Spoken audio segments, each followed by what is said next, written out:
ఆ, దేవుని నామానికి మహిమ కలుగును గాక. మనం డిడక్టివ్ స్టడీ బైబిల్ రెండు రకాలుగా మనం స్టడీ చేయొచ్చు అనేటువంటి విషయాన్ని నేర్చుకుంటున్నాం. మొట్టమొదటిది డిడక్టివ్ స్టడీ మెథడ్ గురించి నేర్చుకుంటున్నాం మనం. ఓకే, అంటే ఒక సత్యాన్ని మనం తెలుసుకొని ఒక రాసుకోవాలి. ఈరోజు నేను ప్రేమ గురించి మాట్లాడాలి, లేకపోతే ఇంకోదన్నా రక్షణ గురించి మాట్లాడాలా, లేకపోతే ఆ, దేవుని గురించి మాట్లాడాలి, ఇంకొకటి పరిశుద్ధాత్మ దేవుని గురించి మాట్లాడాలి అని ఒక అంశాన్ని ఎన్నుకొని అంశానికి సరితూగేటువంటి వచనాలను ఆధారం చేసుకొని మనం స్టడీ చేయడాన్ని ఏమంటారు అంటే డిడక్టివ్ స్టడీ అంటారు. అయితే ఇందులో ఏంటంటే బోధ తెలిసి సత్యం తెలిస్తే ఈ స్టడీ మెథడ్లో ప్రాబ్లం లేదు. సత్యం తెలియకుండా ఈ స్టడీ మెథడ్ వినియోగిస్తే ఈరోజు చాలా మంది చేసేటువంటి మిస్టేక్ అదే. బలహీనత ఏంటి తెలుసా? దీంట్లో జాగ్రత్తగా లేకపోతే అంటే ప్రూఫ్ అనేది ఆ టెస్టింగ్ అనేది వచనాలు బలవంతంగా సరిపెట్టడం జరుగుతుంది. ఒకవేళ ఆ సబ్జెక్ట్ మనం ఎన్నుకున్నటువంటి అంశానికి ఆ వచనాలు సరితూగపోయినా ఏం చేస్తాం? దాంట్లో బలవంత పెట్టి చూపించడానికి ప్రయత్నం చేస్తాం. అవునా? అంటే అది రక్షణకు సంబంధించింది కాకపోయినా రక్షణను నమ్మించడానికి ప్రయత్నం చేస్తాం. లేకపోతే అది స్వస్థతకు సంబంధించింది కాదు అని తెలిసినా కూడా దాని స్వస్థతకు సంబంధించిన దానిలాగా నమ్మించడానికి ప్రయత్నం చేస్తాం. నిజమా? అంటే ఇప్పుడు ప్రాస్పరిటీ, ఇప్పుడు స్వస్థత బోధకులు ఏం చేస్తారు? స్వస్థత గురించి మాట్లాడాలి. ఆ వాక్యంలో స్వస్థత అనే పదం ఉందనుకోండి, దాన్ని తీసుకొస్తారు. కానీ ఆ వాక్యంలో స్వస్థత అనేది శారీరక స్వస్థత గురించి మాట్లాడుతున్నది అనే దానికి మాట్లాడకపోతే ప్రాబ్లమే కదా అది.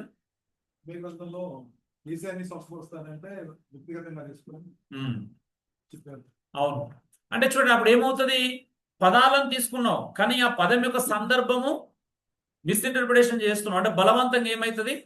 దానికి సంబంధము లేకపోయినా చొప్పించడానికి మనం ప్రయత్నము చేస్తున్నట్టు అవుతుంది. అవునా? సో ఇలా జరుగుతుంది అనమాట దీనిలో ఉన్నటువంటి బలహీనత. ఇప్పుడు ఉదాహరణ, దేవుడు ప్రేమ అని మీరు నమ్మితే ఆ మాట నిర్ధారించే వచనాలు వెతుకుతారు. మంచిదే. అయితే మీరు వెతికే వచనాలలో నిజంగా దేవుని ప్రేమను నిర్ధారించే వచనం అది కాకపోయినా, అవునా, అది దేవుని ప్రేమకు సంబంధించింది కాదు, వేరే వ్యక్తి ప్రేమకు సంబంధించింది అని తెలిసినప్పుడు ఏమవుతుంది? అది దాన్ని బలవంతంగా అక్కడ చూపించడానికి మనం ప్రయత్నము చేయాల్సి వస్తుంది. సో కాబట్టి అదేమవుతుందంటే తప్పుడు ఇంటర్ప్రిటేషను అవుతుంది అనే సత్యాన్ని మనం అర్థము చేసుకోవాలా. రెండోది ఇండక్టివ్ స్టడీ అంటాం. దీని అర్థం ఏంటంటే ఆగమన. ఈ పదాలు అర్థం కాకపోయినా సమస్య లేదు, జస్ట్ ఇవ్వాలి కాబట్టి ఇచ్చాను. అంటే ప్రేరణికమైన లేదా అనుమేయమైన, అంటే జ్ఞానము లేదా అనుభవాలను పరిచయం చేయి ఒక స్థానమునకు తీసుకొని వచ్చు అని అర్థం. అంటే ఒక సత్యాన్ని మనం పరిశీలన చేస్తూ చేస్తూ ఒక యథాస్థానంకి, ఒక మంచి స్థానానికి, లేకపోతే సరైనటువంటి స్థానానికి తీసుకురావడం అని అర్థం. కొన్ని పదాలు వచ్చినప్పుడు కంగారు పడొద్దు, అంటే డిస్కనెక్ట్ కావద్దు, మీ మైండ్ డిస్కనెక్ట్ చేసుకోకండి. ఒకవేళ అర్థం కాకపోతే పాజ్లో పెట్టుకుందాం, ప్రాబ్లం లేదు. ఇంకొక రకంగా చెప్పాలంటే దీన్ని హేతుబద్ధమైన, అంటే కారణం కనుగొను అన్నమాట. అంటే ఇన్ఫెరబుల్, ఫైండ్ అవుట్ బై రీజనింగ్. అంటే అసలు ఎందుకు ఇది ఇలా ఉంది, ఈ లేఖనం ఎందుకు ఇలాగా వ్రాయబడింది, బైబిల్లో ఈ వాక్యం ఇలాగే ఎందుకు రాయబడింది, దాని అర్థం ఏంటి తెలుసుకోవడానికి ప్రయత్నం చేయడం అన్నమాట. చేయడం, దాన్ని మనం ఇండక్టివ్ స్టడీ మెథడ్ అంటాం. దీని డెఫినేషన్ ఇంకా చూడాలి అని అంటే అర్థమైంది అంటే ముందుగా వచనాలను చదివి వచనాలను వివరాలను గమనించి ఆ వచనాల ఆధారంగా సత్యాన్ని తేల్చడం అన్నమాట. డిడక్టివ్ స్టడీలో ఏం చేస్తున్నాం అంటే ముందు ఒక విషయాన్ని నమ్మి ఆ నమ్మిన విషయాన్ని నమ్మించడానికి కొన్ని వచనాలను సపోర్ట్గా తీసుకోవడం. ఇక్కడ ఏంటిది అని అంటే మనం వచనాలను ధ్యానించి ఆ వచనాలకు సారాంశాన్ని వెలికి తీసి దాన్ని బోధించడం. ఎంత తేడా ఉంది కదా? తేడా ఉందా లేదా? సో దాంట్లో బలహీనత ప్రమాదకరమైంది. ఎందుకంటే మనం నమ్మిన దాన్ని నిరూపించడానికి ప్రయత్నం చేస్తాం, కానీ ఇక్కడ ఏంటి తెలుసా? ఇక్కడ నమ్మిన దాన్ని నిరూపించడానికి ప్రయత్నం చేయట్లేదు. మనం చదివి అర్థం చేసుకున్న దాన్ని వివరించడానికి ఇక్కడ ప్రయత్నం జరుగుతుంది అనమాట. అంటే సత్యాన్ని వివరించడానికి అవకాశం ఎక్కువ ఉంటుంది. అంటే అందుకే కింద నుంచి వెళ్ళనమాట, దాని లోతు నుంచి వెళ్ళి మనం ఏం చేస్తున్నాం అంటే దాన్ని వెలికి తీస్తున్నాం, దాని లోతైనటువంటి అర్థాన్ని బయటకు తీస్తున్నాం అనమాట.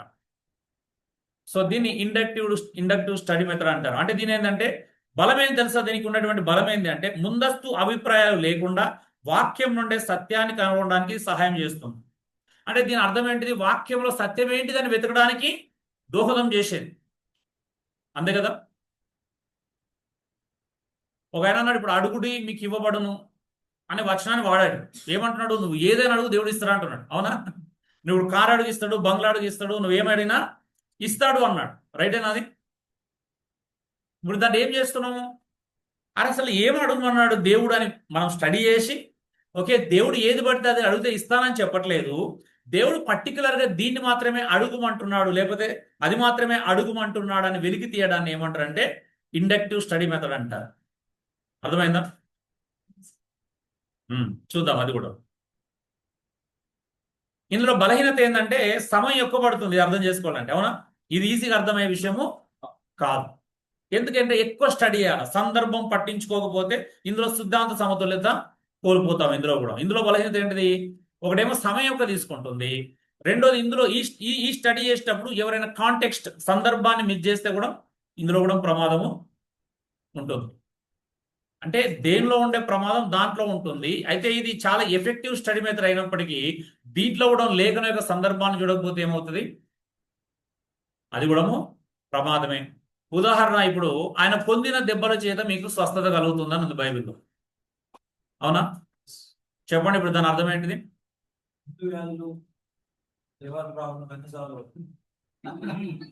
ఈరోజు ఆయనకు కిడ్నీ బీన్స్ కర్రీ పెట్టండి దయచేసి.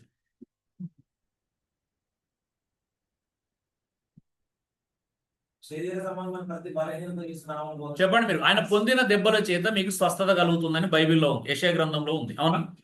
58వ అధ్యాయంలో. దాని అర్థం ఏంటిది?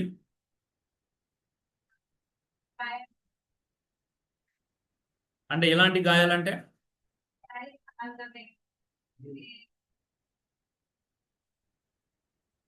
అందుకేనా మీరు హాస్పిటల్ వెళ్ళట్లేదు కదా ఎవరు?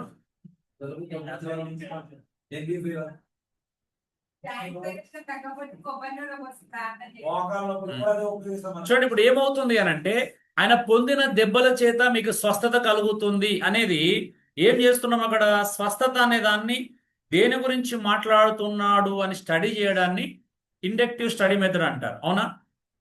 డిడక్టివ్ స్టడీలు ఏం చేస్తారంటే స్వస్థత గురించి మాట్లాడాలనుకున్నాడు కాబట్టి ఇది సంబంధం ఉన్నా లేకపోయినా ఈ లేఖనాన్ని తీసుకొచ్చి ఇక్కడ బలవంతంగా చొప్పించడానికి ప్రయత్నము చేస్తాడు. ఈ మధ్యలో హీలింగ్ ప్రీచర్స్ అందరు చేసేటువంటి బిగ్గెస్ట్ మిస్టేక్ అదే. అవునా? ఇప్పుడు ఆశీర్వాదం గురించి మాట్లాడాలి. అప్పుడు ఏం చేస్తారు? యోహాను సువార్తలో రాయబడినటువంటి కూడా కదా, ప్రియుడా నీ ఆత్మలో వర్ధిల్ల ప్రకారం మీరు అన్ని విషయాలలో వర్ధిల్లాలి. ఇప్పుడు అక్కడ ఏం తీసుకున్నారు? వర్ధిల్లడం అనే పదం తీసుకున్నారు. కానీ యోహాను వర్ధిల్లడం అంటే ఏ సందర్భంలో వాడాడని ఎవరు పట్టించుకోరు. అంటే ఆ వర్ధిల్లడం అనేది ఏ సందర్భంలో వాడాడు అనే సందర్భాన్ని వెతికి తీయడాన్ని ఏమంటారు? ఇండక్టివ్ స్టడీ మెథడ్ అంటారు.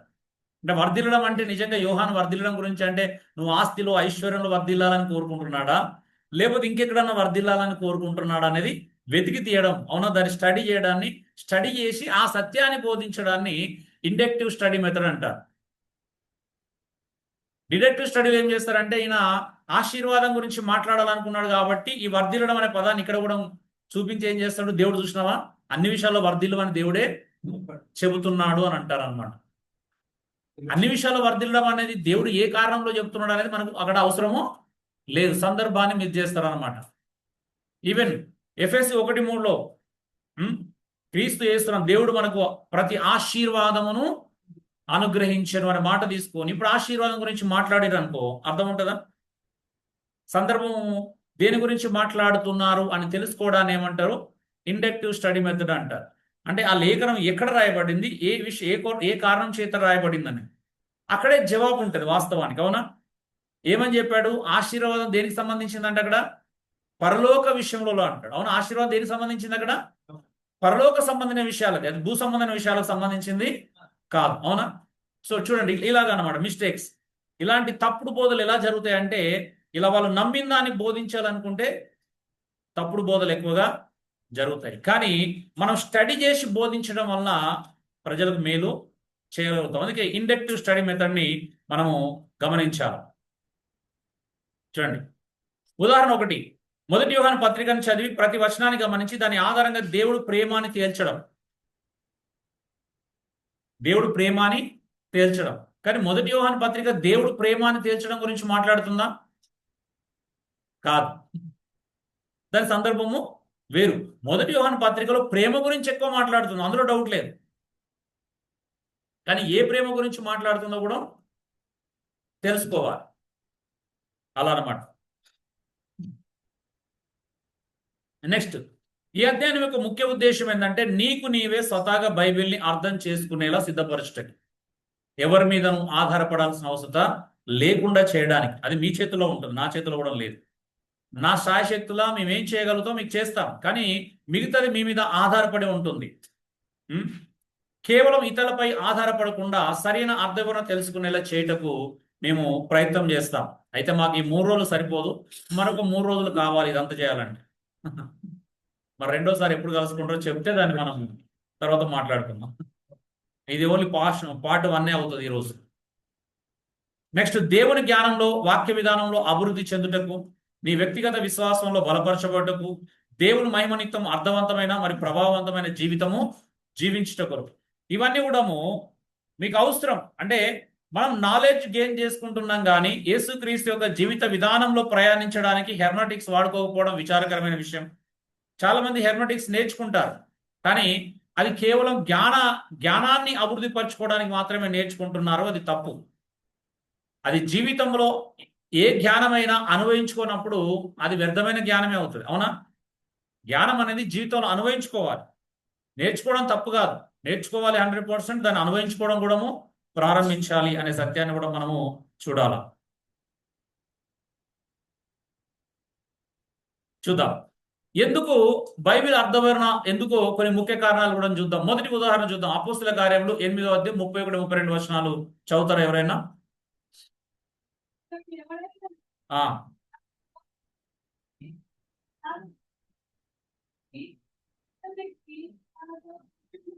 చాలండి. ఏమన్నాడు ఇక్కడ? 2 ప్రశ్నలు ఉన్నాయి, మీరు మధ్యలోకి వెళ్ళి చదివినట్టున్నారు. ఏమన్నాడు అక్కడ?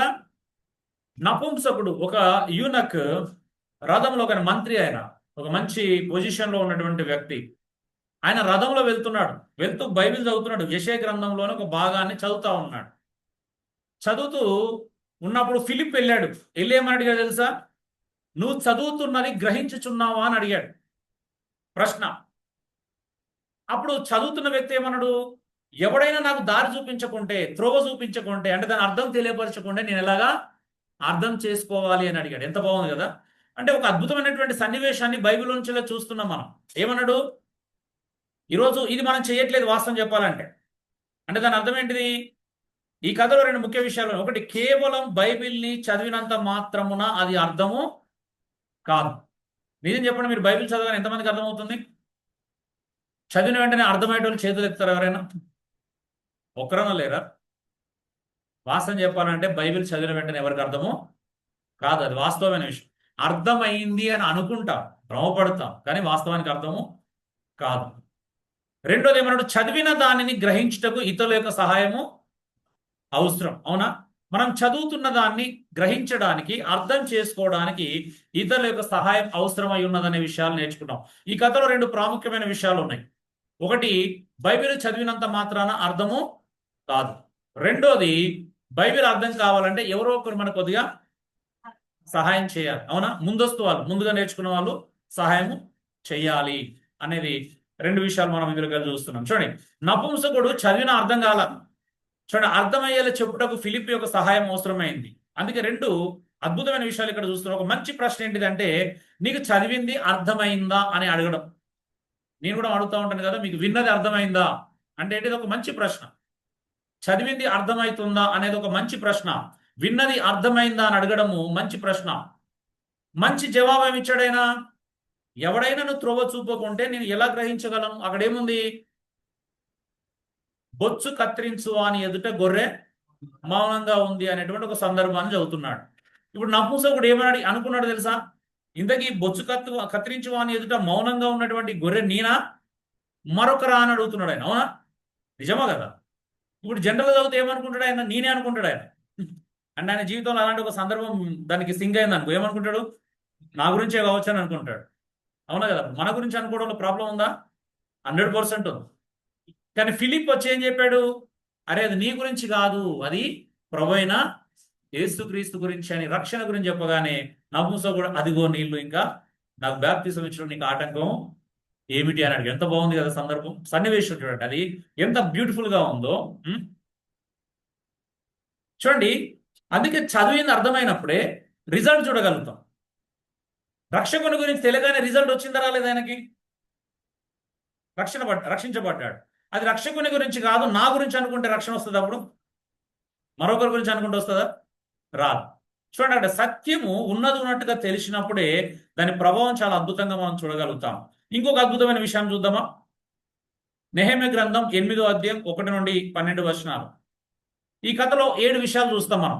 ఈ మ్యాప్ మీకు నోట్స్ లో ఇవ్వబడింది. చివరి ఇంతకుముందు మీరు చూస్తున్న నోట్స్ పక్కన ఇప్పుడు 2 పేజీలు ఉన్నాయి కదా. వై బిబ్లికల్ ఇంటర్ప్రిటేషన్ దాటిన తర్వాత మీకు అందులో కనిపిస్తుంది ఒక స్టార్ గుర్తులా ఉంటుంది చూడండి.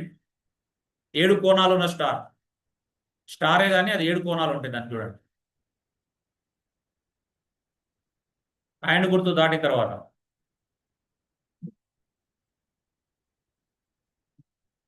ఉందా? ఇప్పుడు మళ్ళీ దాన్ని ప్రత్యేకించి మీరు రాయాల్సిన అవసరం లేదు, అందులో ఉన్నది చూడండి. ఇప్పుడు బైబిల్తో కంపేర్ చేసుకోండి. 3వ వచనంలో ఏం చేశారంటే బైబిల్ మొట్టమొదటిగా చదివారంట, వాక్యాన్ని చదివారు. ఏముంది 3వ వచనం? అక్కడ రాయబడింది కరెక్ట్ కాదా లేఖనంలో చూసుకోండి. ఇప్పుడు మీరు నెహెమ్యా గ్రంథము 8వ అధ్యాయం 1 నుండి 12 వచనాలు చూడండి. మొట్టమొదటిగా ఏం చేశారంటే వాళ్ళు వాక్యాన్ని చదివారు. నాకు సమయం లేదు కాబట్టి నేను త్వరగా ముగించాలి దీన్ని ఇక్కడ, ఎందుకంటే ఇది మాట్లాడుకుంటే ఇదే గంటకు ఎక్కువ తీసుకుంటుంది వాస్తవం చెప్పాలని. అందుకే నేను అంత టైం తీసుకోవడానికి మనకి ఇక్కడ టైము లేదు. 3వ వచనం మాత్రమే చూడండి. అందుకే చదివారు. ఎవరు చదివారు చూడండి. అక్కడ చదవగలిగిన వాళ్ళు చదువుతున్నారు. అవునా? దేవుని గ్రంథాన్ని చదువుకునే ఒక సందర్భం వచ్చింది. అవునా? వాళ్ళు జనాలను పోగు చేసుకున్నారు. నెహెమ్యా, ఎజ్రా వీళ్ళందరూ కొంతమంది అక్కడ జనాలను పోగు చేసుకున్నట్టుగా మనం చూస్తా ఉన్నాం. చూడండి, ఎవరిని పోగు చేశారంటే జనాలు కూడా అందరిని పోగు చేయలేదంట. చదవగలిగిన వారిని, వినగలిగిన వాళ్ళని, విని గ్రహించగలిగిన వారిని మాత్రమే పిలుచుకున్నారంట. అవునా? అందరిని పిలవలే. ఆశ్చర్యం కదా? అందరిని పిలవలేదు అక్కడ. చూడండి, లేఖనంలో అలాగే ఉందా? చదువుతారు ఎవరైనా బయటికి? మైదానంలో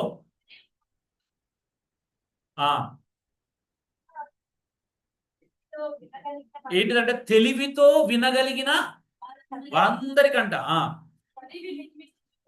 ఏంటిదంటే తెలివితో వినగలిగిన వారికే చదివి వినిపిస్తూ వచ్చారు, అందరికి కాదు. చాలమ్మా. రెండోది ఫస్ట్ ఏం చేశారు? చదివారు. లేఖనాలు ఏం చేయాలా?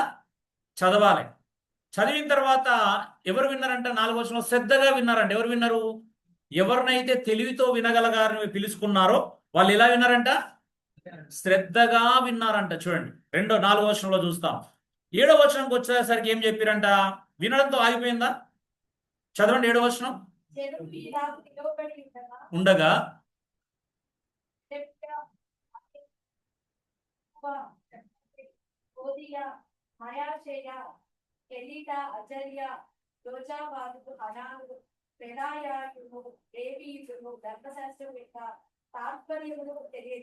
ఏం చెప్పారంటే తాత్పర్యాన్ని తెలియజెప్పారు. వీరు చదువుతున్నారు కానీ ఏం చెప్పట్లేదు? భావాన్ని చెప్పట్లా.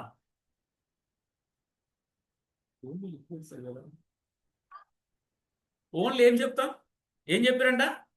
తాత్పర్యం చెప్పారు. తాత్పర్యం ఏంటంటే భావం, దాని యొక్క వివరణ చెప్పారంట, అర్థ వివరణ. అవునా?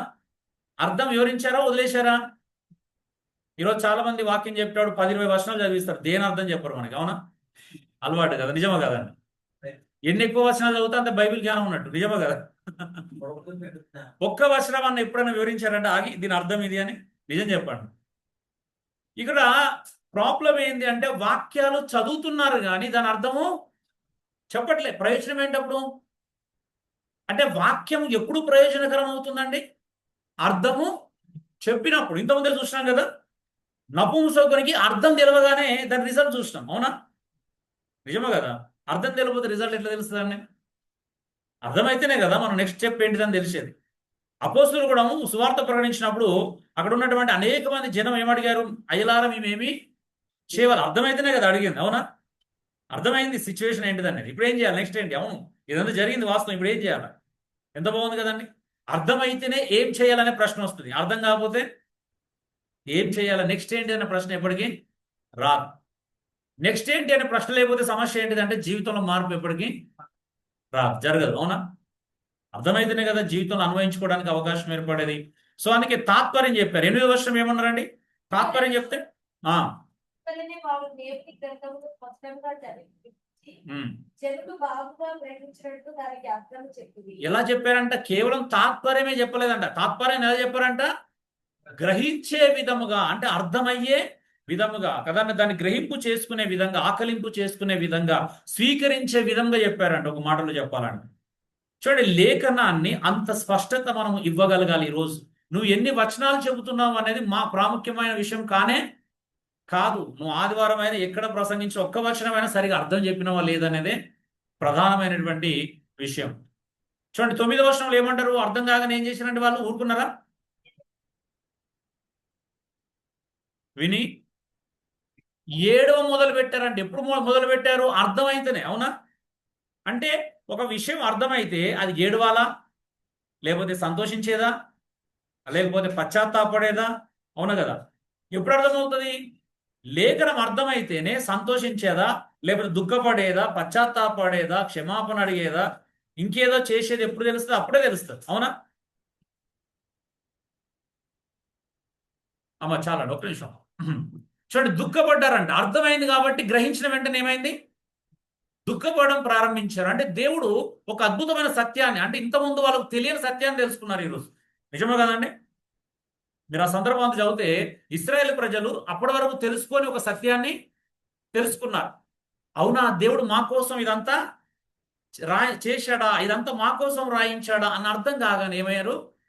ఏడవడం ప్రారంభించారు, దుఃఖపడడం ప్రారంభించారు. దుఃఖం అనేది ఆ మనం అనుకున్న కోణంలో కావాల్సిన అవసరం లేదు. అక్కడ సందర్భంలో ఉన్న దుఃఖము ఏంటిదని అర్థం చేసుకోవడానికే ప్రయత్నం చేయాలి. 14వ వచనం చదవండి ఇప్పుడు. చూడగా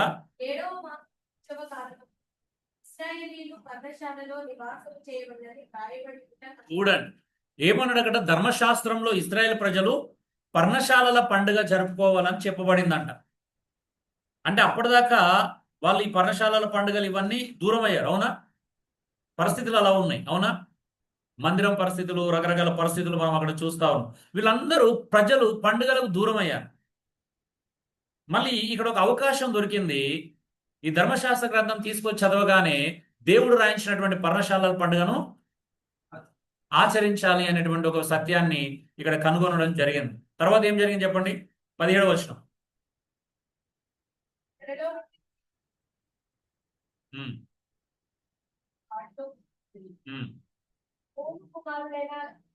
బహుగా సంతోషించిరన్న మాట లేదా 17లో? చూడండి ఏం జరిగింది. అప్పటి వరకు ఎందుకు ఇవన్నీ చేసుకోలేకపోయారు? వాళ్ళు చెరలో ఉన్నారు కాబట్టి. అవునా? ఇశ్రాయేల్ ప్రజలు చెరలో ఉన్నారు కాబట్టి వాక్య సత్యాలకు దూరం అయ్యారు. అవునా? వాక్యంలో ఏముందో వాళ్ళు ఆచరించడానికి అవకాశాలు లేవు. చెర నుండి బయటికి రాగానే ఒక అత్యద్భుతమైనటువంటి అవకాశాన్ని తీసుకొని ఒక చోటు ఏర్పాటు చేసుకొని ఆ చోటుకు ప్రజలందరినీ పిలిపించుకొని వాక్యాన్ని చదవడం ప్రారంభించారు. చదవడం ద్వారా ఏమైంది? ఒక అద్భుతమైనటువంటి సత్యము బయటపడింది. చూడండి వెంటనే ఏం చేశారు? దాన్ని పాటించడానికి ప్రయత్నం చేశారు. పాటిస్తున్నప్పుడు వాళ్ళకి ఏం కలిగింది? ఫైనల్ రిజల్ట్ బహు సంతోషం కలిగిందంట. చూడండి దేవుల్లో ఆనందించడం ప్రారంభించారు. చూడండి లేఖనాలు ఇలా అర్థమైతే గాని, అవునా, దాని యొక్క రిజల్ట్ మనం ఎప్పటికీ చూడలేము. అది ప్రాబ్లం అనమాట. చూద్దాం. కొన్నిసార్లు ఎలా ఉంటుంది అని అంటే, ఒక డాక్టర్ గారంట ఇది చూపించారంట.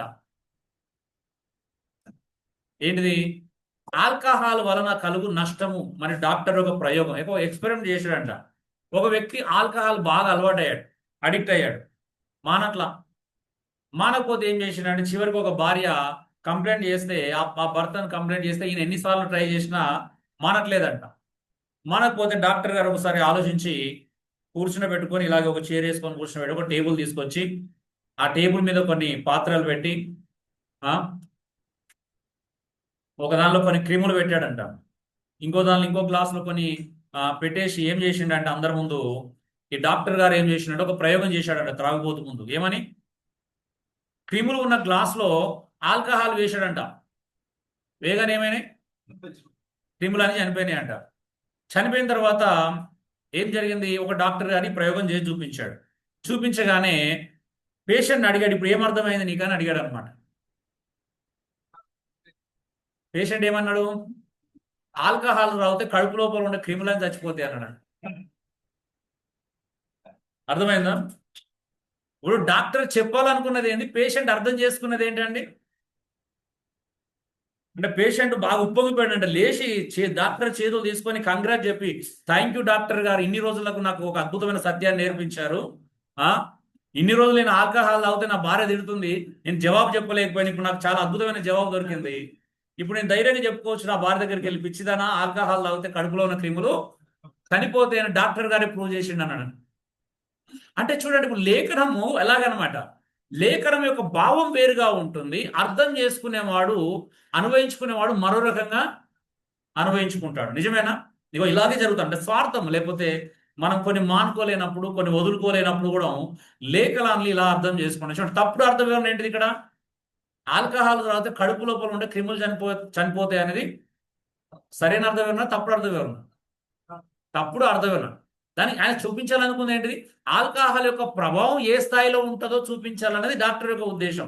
అంతేగాని ఆల్కహాల్ అయితే మంచిది, నీ కడుపులో ఉన్నటువంటి క్రిములను చంపేస్తుందని అర్థము కాదు. అవునా?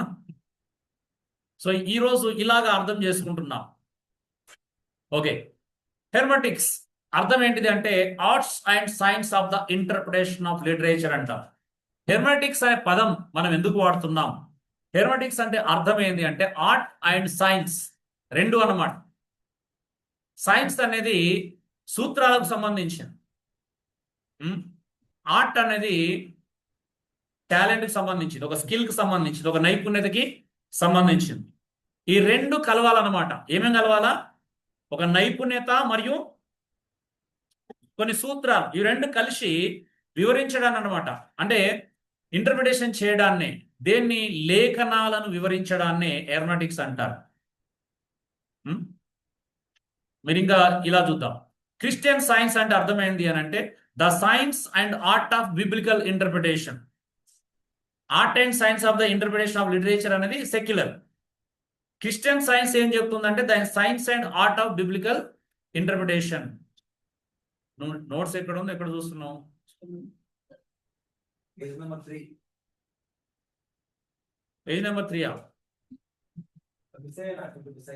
మిస్ అయ్యా?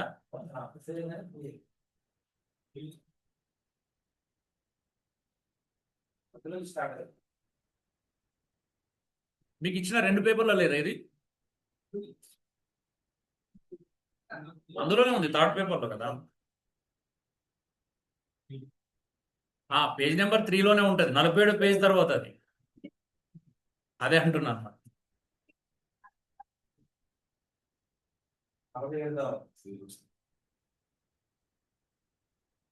మీరు పేజీలో 47లోనే ఉండండి, ఇంకా ఆ టాపిక్ అయిపోలే మనకి. 47 తర్వాత ఉన్న పేజెస్లోనే ఉండండి దయచేసి. సైన్స్ అంటే ఏంటిదంటే systematic study with set principles అన్నమాట. సైన్స్ అంటే ఏంటిది? ఒక క్రమబద్ధమైనటువంటి సూత్రాలను వినియోగించి స్టడీ చేయడాన్ని సైన్స్ అంటాం. అవునా? స్టడీ అనేది దేనికి సంబంధించి? సైన్స్ సంబంధించి, అంటే పరిశోధించడం. అవునా? కొన్ని సూత్రాలను ఉపయోగించి బైబిల్ని పరిశోధించడం అనేది సైన్స్. ఆర్ట్ అంటే ఏంటిదంటే because it requires skilful task అనమాట. అంటే నైపుణ్యత కావాలి. ఈ పని చేయాలంటే ఏం కావాలా? నైపుణ్యత కావాలి. ఈ స్టడీ చేయాలంటే కొంత నైపుణ్యత అవసరం. అందుకే బైబిల్ని అర్థం చేసుకోవాలి అని అంటే ఈ నైపుణ్యతను ఉపయోగించి, సూత్రాలను ఉపయోగించి ఏం చేయాలంటే సత్యాన్ని స్టడీ చేయడం, వెలికి తీయడము అనే అర్థం. ఇది చాలా మంది చేయనటువంటి విషయం. చాలా మంది పరిచర్యలో ఉన్నారు, కానీ లేఖనాలను పరిశోధించడం చాలా తక్కువ. అవునా? పరిచర్య చేస్తున్నారు కానీ పరిశోధన చేయట్లేదు. పరిచర్య చేసేవానికి పరిశోధన ఎక్కువ అవసరం మిగతా వాళ్ళకంటే. నిజమా కదండి? సో అలాగే హోమిలిటిక్స్ ఉంది, దీని గురించి మనం ఇక్కడ మాట్లాడుకోవట్లేదు. అనగా ప్రసంగ శాస్త్రం, the art of preaching or writing sermons అంటాం. దీన్ని మీకు ఎప్పుడన్నా ఆన్లైన్లో నేను టీచ్ చేయడానికి ప్రయత్నం చేస్తాను. ఓకే, హెర్మటిక్స్ హెర్మేస్ అనే పదం నుండి వచ్చిందండి. హెర్మటిక్స్ అనే పదం ఎక్కడి నుండి వచ్చింది? హెర్మేస్ అనే పదం నుండి వచ్చింది. మీరు అపోస్తుల కార్యంలో చూడండి, ఈ పదం ఉంటుంది 14-12. పౌలు బర్నబాలు ఒక ప్రాంతానికి వెళ్ళి పరిచర్య చేస్తున్నప్పుడు అక్కడ కొన్ని కార్యాలు జరిగిన తర్వాత అక్కడ ఉన్న వాళ్ళు ఏం చేశారు అంటే హెర్మే ద్విపతి అనేటువంటి దేవతలు కదా, ఆ దేవతల పేర్లు వీళ్ళకి పెట్టి వీళ్ళను ఆరాధించడానికి ప్రయత్నం చేయడం మనం చూస్తాం. అక్కడ ఆ గాడ్ పేరు మీద వచ్చింది అన్నట్టు, అంటే గ్రీక్ గాడ్. హెర్మేస్ అనేటువంటి వ్యక్తి ఎవరంటే గ్రీకు దేవత పేరు, లేకపోతే గ్రీకు క్షమించాలి, దేవుని పేరు. సో ఆ గ్రీకు దేవుని పేరు మీద వచ్చిందనమాట హెర్మాటిక్స్ అనే పదం. అర్థమవుతుందా? సో దాని అర్థం ఏంటిది అని అంటే, హెర్మాటిక్స్ అంటే అర్థం ఏంటి అంటే 24-27 చదవండి, లూకాసు వార్త 24-27. దీని అర్థం ఇక్కడ మనం చూస్తాం. మోషేయు సమస్త ప్రవక్తలను మొదలుకొని ఉమ్. లేఖనములన్నిటిలో తనకు వచ్చిన భావము వారికి తెలిపాను. ఆ వచన భావం ఏమనుంది అక్కడ? భావము. చూడండి, అర్థము ఏం తెలిపారంట? అర్థము తెలిపారు. దీన్ని ఎన్ఐవి ఇంగ్లీష్ లో చూస్తే, ఎన్ఐవి ట్రాన్స్లేషన్ లో చూస్తే ఏముంటది? ఎక్స్ప్లెయిన్డ్ అని ఉంటుంది. ఇదే మాట ఈఎస్విలో ఇంటర్ప్రిటెడ్ అనే పదము వాడబడింది. కేజీలో చూస్తే ఎక్స్పౌండెడ్ అనేటువంటి పదం వాడబడింది. మూడింటి యొక్క అర్థం ఒకటే. దీనిలో మనం ఇంటర్ప్రిటేషన్ అనే పదం వాడుతున్నాం. ఈఎస్విలో వాడినటువంటి పదం ఉంది కదా, ఇంటర్ప్రిటెడ్ అంటే అర్థం ఏంటిది? అర్థము చెప్పుట, భావము తెలియపరచుట. దీని అర్థం అంతా ఏంటిది? లూకాసు వార్త 24-27 లేఖనాలు చదివి యేసుక్రీస్తుని గురించిన భావాన్ని తెలిపారంట. అవునా? చూడండి, భావము తెలపడం, ఇంటర్ప్రిటేషన్ అంటే అర్థం ఏంటి అంటే, హెర్మాటిక్స్ అంటే అర్థం ఏంటి అంటే భావాన్ని తెలపడం, అర్థాన్ని తెలపడం అని అర్థం. సో దాన్నే హెర్మాటిక్స్ అంటాం. తెలుగులో చెప్పాలంటే అర్థ వివరణ. హెర్మాటిక్స్ అంటే తెలుగులో అంటే అర్థమైన పదం ఏంటిది? అర్థ వివరణ, అర్థాన్ని చెప్పుట అని అనుకోవచ్చు. సింపుల్ గా చెప్పాలంటే భావాన్ని తెలపడం అనుకోవచ్చు. ఇన్ గ్రీక్ లో దీని పదం ఏంటిదంటే డెర్మేన్యో అనే పదం వాడబడింది. గ్రీక్ లో వాడబడిన పదం. దీని అర్థం కూడా అదే. ఏంటిది? వివరించుట, భావాన్ని చెప్పుట, అర్థాన్ని తెలుపుట, అర్థాన్ని వివరించుట అనేటువంటి పదజాలంతో వాడబడిందండి. వివరించడం, విశదపరచడం, అర్థం చెప్పడం, వ్యాఖ్యానించడం. ఇంకొక కొంచెం ఏమంటారు, టెక్నికల్ గా మాట్లాడాలి అని అంటే వ్యాఖ్యానించడం అని అంటారు. ఏమంటారు? వ్యాఖ్యానించడం. వ్యాఖ్యానకర్తలు ఉంటారు కదా, లేఖనాలను వివరించేటువంటి వ్యక్తులు అన్నమాట. కామెంటరీ అంటాం. ఇంకొక ఇంగ్లీష్ లో చూస్తే ఏముంటది? కామెంటరీ, కామెంటేటర్ అంటాం. వివరించేవాడిని కామెంటేటర్ అంటాం. చూద్దాం మరి లేఖనాల నుండి కొన్ని ఉదాహరణలు చూద్దాం. మత్తయి సువార్త 11-15-19. బాప్తిస్మ యోహాను అంటే ఒక రకంగాను, ప్రభువును ఒక రకంగాను అర్థం చేసుకున్నారు అక్కడ. అవునండి? ఎందుకు? ఇద్దరు అలవాట్లు భిన్నమైనటువంటి కారణంగా యోహాను బాప్తిస్మ యోహాను అలవాట్లు వేరే రకంగా ఉన్నాయి, ప్రభువైన యేసుక్రీస్తు యొక్క అలవాట్లు వేరే రకంగా ఉన్నాయి. అవునా? ఇలా ఉండడం వలన ప్రభువును ఒక రకంగా అర్థం చేసుకున్నారు, బాప్తిస్మ యోహాన్ని ఒక రకంగా అర్థం చేసుకున్నారు. కేవలము తిండికి సంబంధించిన అలవాట్ల కారణంగా. అవునా? అంతే కదా? ఈయనేమో మంచోడు అనుకున్నాడు, యేసుక్రీస్తుని ఏమనుకున్నారు? తిండిపోదు అనుకున్నారా? ఎందుకు? సుంకర్లతో పాపులతో మంచిగా తింటున్నాడు అంటే అంటరాని వాళ్ళతో కలిసి తిరుగుతున్నాడు కాబట్టి అక్కడ ఉన్న వాళ్ళకి చాలా మందికి నచ్చలే. యూదా మత పెద్దలకు అసలు నచ్చలే. ప్రపంచంలో అంటరానితో కలిస్తే ఎవరికి నచ్చదు? నిజమా కదా? నచ్చుతుందండి? యేసుప్రభు చేస్తే నచ్చలే ఎవరికి. అంటే ఇక్కడ ప్రాబ్లం వాళ్ళది తినడం కాదు, వాళ్ళతో తినట్లేదండి ఒక రకంగా చెప్పాలంటే. అవునా? మా ఇళ్ళలో తినాలి, మాతో పాటు కూర్చొని తినాలి. ఈయన పాపులతో సుంకలతో తిరుగుతూ ఉన్నాడు. నెక్స్ట్, అందుకే క్షమించాలి 15వ వచనం చూడండి. వినుటకు చెవి గలవాడు వినుగాక అన్నాడు. ఒకసారి చదువుతారా మీరు? 11-15 వచనం మత్తయి సువార్త. చదవండి, అలా కంటిన్యూ చేయండి అమ్మా. సంత వీధుల్లో కూర్చొని ఉండి మీకు పిల్లలు భుజితిని గాని మీరు నాట్యం ఆడరైతులు, కడాపించుతిని గాని మీరు రొమ్ము కొడుకు కొనరైతులు అని తమ చెలికాంతతో చెప్పి విడుపులాడట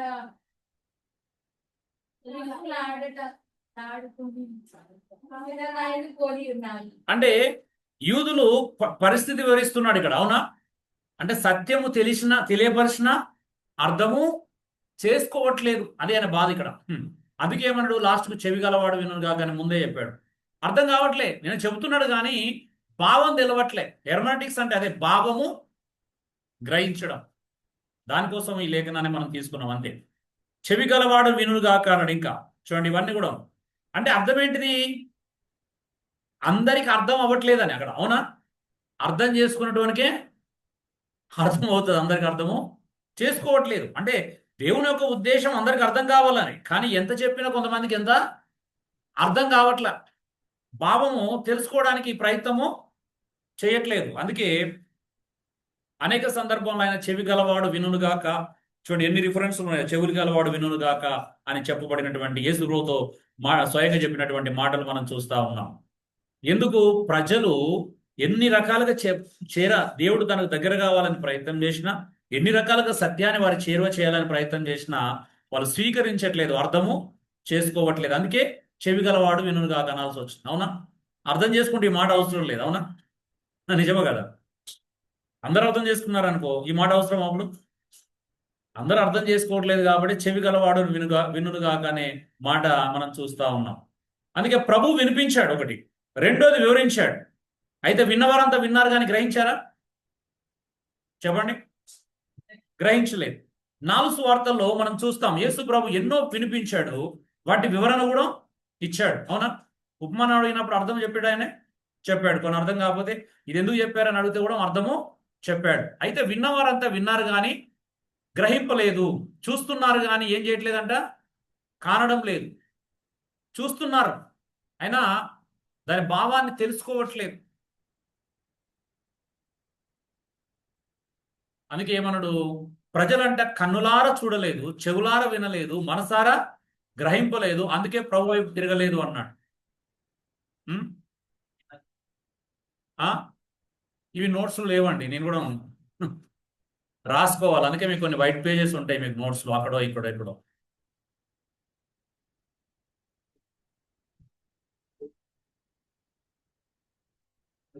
ముందు స్లైడా? లేకపోతే రాసుకోండి దయచేసి, ఎందుకంటే పీపీటీ ఎప్పటికప్పుడు ఏదో ఒకటి యాడ్ చేస్తూ ఉంటాం, నోట్స్లో యాడ్ చేయడము కుదరదు. కొన్నిసార్లు నోట్స్ ప్రింట్ అయిన తర్వాత కూడా యాడ్ చేయాల్సి వస్తుంది.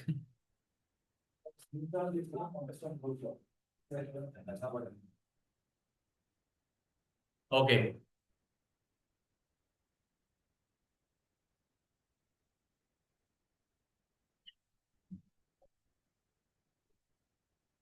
సౌండ్ లోపల బయటనా?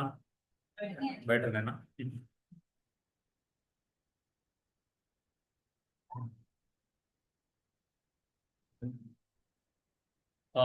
త్వరగా రాసుకోండి.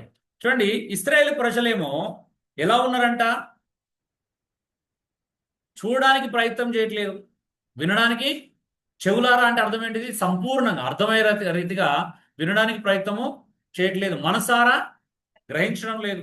అందుకే ఏం చేయలేదంట, ప్రభు వైపు వచ్చినా కూడా తిరగలేదు, కళ్ళ ముందు ఉన్నా కూడా తిరిగి రాని వైపు తిరగలేకపోయారు. అంటే చూడండి, మనం ఒకవేళ శ్రద్ధ లేకపోతే దేవుడు మన పక్క నుండి వెళ్ళినా మనం చూడలేము. అవునా? నిజమా కదా? మన కళ్ళ ముందు బైబిల్ సత్యాలు ఇలా కళ్ళ ముందు వెళ్ళిపోతున్నా కూడా మనం ఏం చేయలేము, గ్రహించలేం, అర్థం చేసుకోలేం. చదువుతాం రోజు, నిజమా కదా? సంవత్సరాల తర్వాత మనం బైబిల్ చదివేలాడు, కానీ సత్యం కనిపించింది ఎప్పుడైనా మనకి? కనిపించలేదు. ఎందుకు? మనం మనసారా దాన్ని గ్రహించాలని ప్రయత్నం చేయట్లేదు. ఎందుకు? మన గురించి కాదు, ఇశ్రాయేల్ ప్రజల గురించి. హృదయం కొవ్వి ఉన్నది, చెవులు మందమైనవి, కనులు మూసుకుపోయినాయి. మిమ్మల్ని అంటే ఊరుకుంటారా? మీరు ఊరుకోరు. అవి ఇశ్రాయేల్ ప్రజల గురించి అన్నాడు. మీరు కాదా?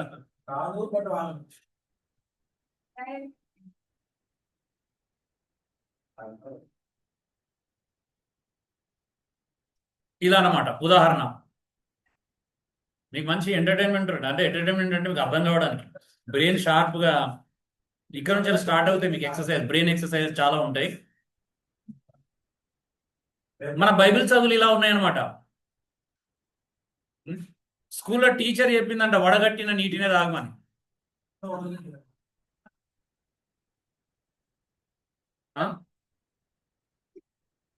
స్కూల్లో టీచరు వడగట్టిన నీటిని తాగమంటే వడగట్టుకొని తాగాడు. కరెక్టే కదా చేసి? ఆన్లైన్ చదువులు ఇలా ఉన్నాయి, మన బైబిల్ చదువులు కూడా ఇలాగే ఉన్నాయి. అవునా? ఇంతకంటే ఘోరంగా ఉన్నాయి. నిజమా కాదా చెప్పండి? మీకు ప్రాక్టికల్గా 100 చూపిస్తాను. మన బైబిల్ చదువులు కూడా ఇలాగే ఉన్నాయి. మనం బైబిల్ తరతరాలు చదువుతున్నాం, అర్థమైతే లేదు. అవునా? మనం కూడా ఇట్లనే వడగడుతున్నాం. అవునా? ఏమంటావు జాన్సన్? వడగట్టడం అంటే క్లాత్ తీసుకొని జాలి తీసుకొని అలా కాదు, మనకి ఇలా అర్థమైంది అనమాట. అందుకే ఇప్పుడు ప్రాస్పాటిక్ ప్రీచర్ అంటే ఒక హీలింగ్ ప్రీచర్ కి ఆయన పొందిన దెబ్బల చేత స్వస్థత కలుగుతుంది అనగానే ఎలా తీసుకున్నాడు? ఇప్పుడు ఇంతకుముందే సంధ్య అన్నది మా రోగాలు రొప్పులు అన్ని పోతాయి అని అర్థం చేసుకో. అంటే వడగట్టిన నీటిని తాగుతారు వాళ్ళు కూడా, అవునా? నిజమా కదా? ఏ నీళ్ళు తాగుతున్నారు వాళ్ళు? వడగట్టిన నీటినే తాగుతున్నారు. కానీ వడ ఎలా కట్టారు అనేది ప్రాబ్లం. అక్కడ సమస్య ఎక్కడ ఉంది? ఆయన పొందిన దెబ్బల చేత మీకు స్వస్థత కలుగుతుంది అని లేఖనం చెప్పింది దేని గురించి?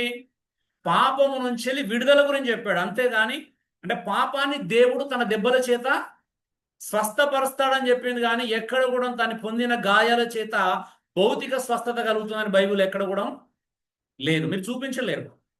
చూపించగలుగుతారు ఎక్కడైనా?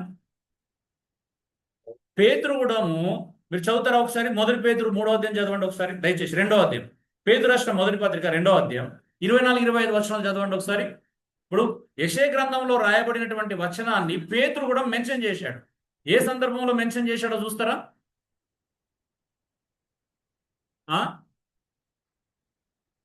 ఏంటిదంటే తాను పాపముల విషయమై చనిపోయి, మన పాపముల విషయమై చనిపోయి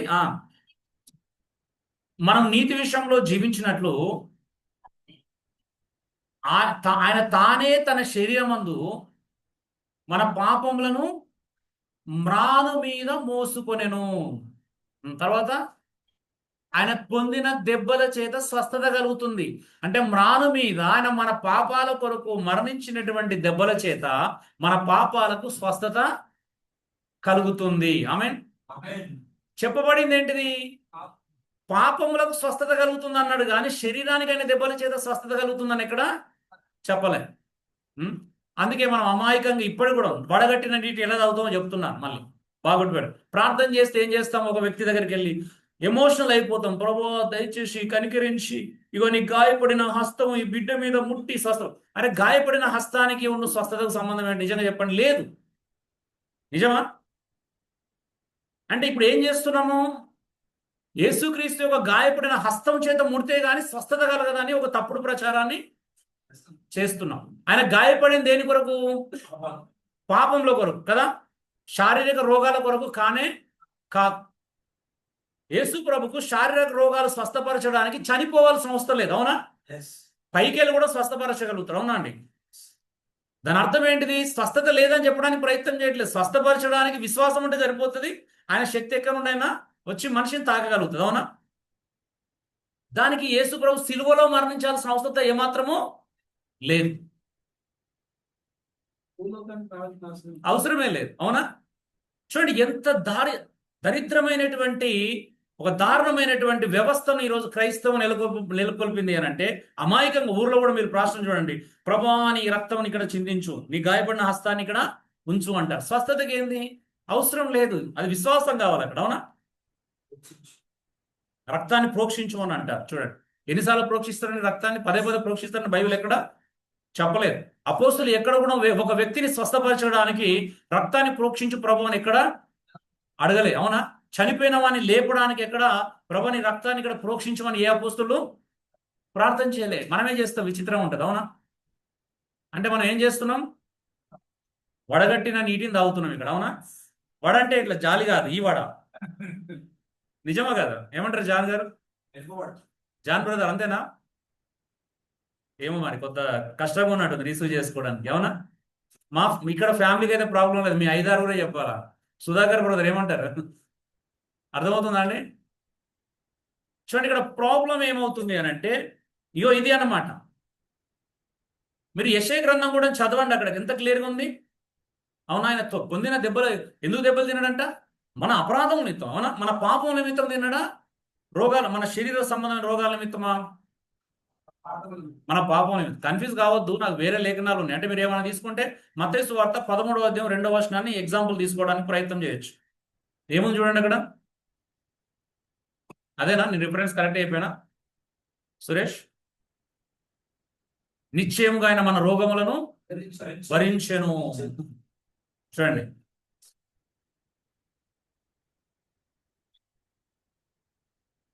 13:2-12 చూడండి ఒకసారి.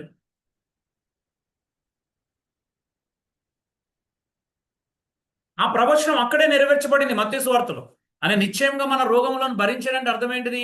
అక్కడ లిటరల్ గా నిజంగానే రోగాలు ఉన్న వారిని తీసుకొని స్వస్థపరచడం అయిపోయింది అది. అక్కడ వాళ్ళ స్వస్థపరచడానికి యేసుప్రభు సిలువలో మరణించాల్సిన అవసరం లేదు, రాలేదు. అవునండి. ఇలాంటి లేఖనాలు మళ్ళీ సందర్భంగా చూపిస్తారు. ప్రాస్పాటి బోధకులు ఏం చిన్నోళ్ళు కాదు. ఇలాంటి మభ్య పెట్టడానికి, మనల్ని మోసం చేయడానికి 8-15 క్షమించాలి. అందువలన ఆయనే మన బలహీనతలను వహించుకొని చూడండి, ఆయనే మన బలహీనతలు భరించుకుని. ఇక్కడ బలహీనతలు భరించడం అంటే చాలా మంది ఏమనుకుంటే సిలువలో మరణించడం అనుకుంటారు కదా. నో, అంటే దాని అర్థం ఏంటిది? ఆయన కళ్ళ ముందు కనిపిస్తున్నటువంటి రోగులను బలహీనలు చూసినాడు. ఆయన కంపాషన్ ఎలా ఫీల్ అయ్యాడో చెప్తున్నాడు అక్కడ. అవునా? భరించడం అనేది వాళ్ళ యొక్క రోగాలను చూసి ఆయన తట్టుకోలేకపోయాడు. అవునా? జాలి పడ్డాడు అని అర్థంతో వాడబడింది, అంతేగాని సిలువలో దెబ్బలు తిన్నాడు అని అర్థంతో వాడబడలేదు. యెషయా గ్రంథం 58వ అధ్యాయంలో చాలా ప్రవచనాలు ఉన్నాయి. అవునా అండి? అంటే ఆయన 3.5 సంవత్సరాల జీవితానికి సరిపడే ప్రవచనాలని యెషయా గ్రంథం 58వ అధ్యాయంలో ఉన్నాయి. అన్ని ఒకటే రోజులో నెరవేర్చబడినవి కావు. ఒకటేమో సిలువ మరణించినప్పుడు నెరవేర్చబడింది. అవునా? సమాధి చేయబడము, స్నేహితులు అమ్ముకోవడం అని ఎప్పుడైనా అరిమత ఒక ధనవంతుడు సమాధిలో ఉంచబడడం, ఇవన్నీ ఒక్క రోజులో నెరవేర్చబడే ప్రవచనాలు కావు. కాబట్టి మనం ఏం చదువుకోవాలి? ఆన్లైన్ చదువులకు అలవాటు పడాలి. అవునా? అంటే ఆన్లైన్లో ఎవరు పెద్ద స్పీకర్ అయితే వాళ్ళది ఎక్కువ ఫాలో కావాలి. ఏమంటారు? సోషల్ మీడియాలో పేరు మోసిన ప్రసంగికులు, పేరు మోసినటువంటి సెలబ్రిటీ స్పీకర్లు వినగానే చెవులు కోసుకోవాలన్నమాట. అవునా? చెవులు రిక్కించి వినాలన్నమాట అలాంటి వాళ్ళైతే.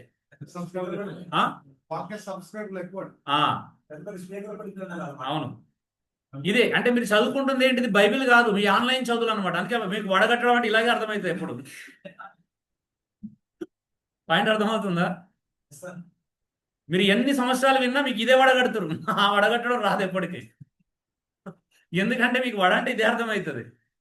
సో ఇప్పుడు ఆన్లైన్లో వింటున్నారు మీరు పెద్ద పెద్ద స్పీకర్లని, సెలబ్రిటీ స్పీకర్లని, పెద్ద సంఘాలు ఉన్నాయని కదా, పేరు ముందు ఇంటర్నేషనల్. అవునా? అంటే మీకు ఎవరు కనిపిస్తున్నారు ఇప్పుడు? ఆన్లైన్ స్పీకర్సే. నిజమైన బైబిల్ బోధకులు మీరు కనుగొనడం చాలా కష్టం. నిజమేనా? ఎందుకంటే వాళ్ళు ఆన్లైన్లోకి రారు కాబట్టి. మీకెవరు కావాలా?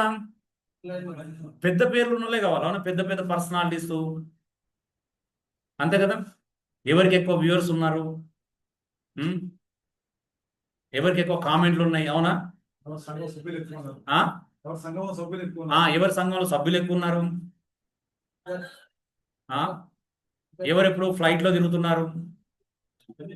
అవునా? సూట్, మినిమం సూట్ ఉండాలి. అవునా? సూటు బూట్ లేకపోతే మనం నచ్చరు. నిజమే కదా. అది అన్నమాట మన అంటే మనం ఏం చదువుతున్నాం? మనము దేవుని తెలుసుకోవట్లే. మనం బైబిల్ ఆన్లైన్లో వింటున్నాం అంతే. అందుకే అవే అర్థమైతే ఈ వడగట్టడమే తెలుస్తుంది, ఇంకా వేరే వడగట్టడం రాదు. అందుకే మీకు ఇప్పుడు బైబిల్ ఒక వచనం ఇస్తే మీరు ఇట్లనే వడగడతారా?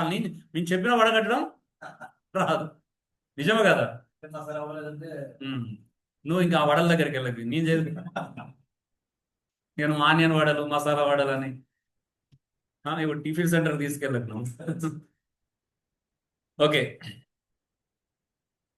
ఇంకా చూద్దామా కొన్ని.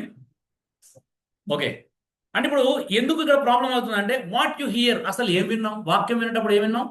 ఆయన పొందిన దెబ్బల చేత నాకు స్వస్థత కలుగుతుంది అని విన్నావు. అవునా? ఎలా విన్నావు ఇప్పుడు దాన్ని? హౌ యు హియర్, ఎలా విన్నావు? నీకు నచ్చిన కోణంలో విన్నావు. అబ్బా, ఆయన పొందిన దెబ్బల చేత నాకు స్వస్థత కలుగుతుంది అంటే ఇప్పుడు నా కుమారునికి జ్వరం వచ్చింది కాబట్టి నా కుమారునికి ఆయన పొందిన దెబ్బల చేత స్వస్థత కలుగుతుంది. ఇప్పుడు కోణం ఎవరిది? నీదా, దేవుందా? వాక్యం కోణం అయితే కాదు. అవునా? చూడండి, హౌ యు హియర్ అంటే ఇప్పుడు ఎలా విన్నావు నువ్వు? హలో అండి, ఎవరికి నచ్చిన కోణంలో వాళ్ళు వింటున్నారు. అవునా అండి? ఇంకా ఈ ప్రశ్న చాలా ఇంపార్టెంట్, సింపుల్ గా తీసుకునేది. వేర్ యు హియర్, ఎక్కడ విన్నావు? ఒక సంఘంలో విని ఉండొచ్చు, ఒక యూట్యూబ్ ఛానల్లో విని ఉండొచ్చు. అవునా? సోషల్ మీడియాలో నువ్వు ఎక్కడైనా విని ఉండొచ్చు. ఎక్కడ విన్నావు అనేది ఇంపార్టెంట్ కాదు, ఎలా విన్నావు అనేది ఇంపార్టెంట్. అవునా? ఎలా విన్నాం? ఆయన పొందిన దెబ్బల చేత నాకు స్వస్థత కలుగుతుంది అంటే నాకు ఇప్పుడు ఏం రోగం వచ్చినా యేసుక్రీస్తు గాయాలు వచ్చి నన్ను స్వస్థపరుస్తాయి అని నమ్ముతున్నాం. ఈ నమ్మకం గుడ్డిదా, వాక్యానుసారమైందా? గురుడి నమ్మకము. అవునా? తప్పుడు నమ్మకం. వెన్ యూ హియర్ ఎప్పుడు విన్నావు?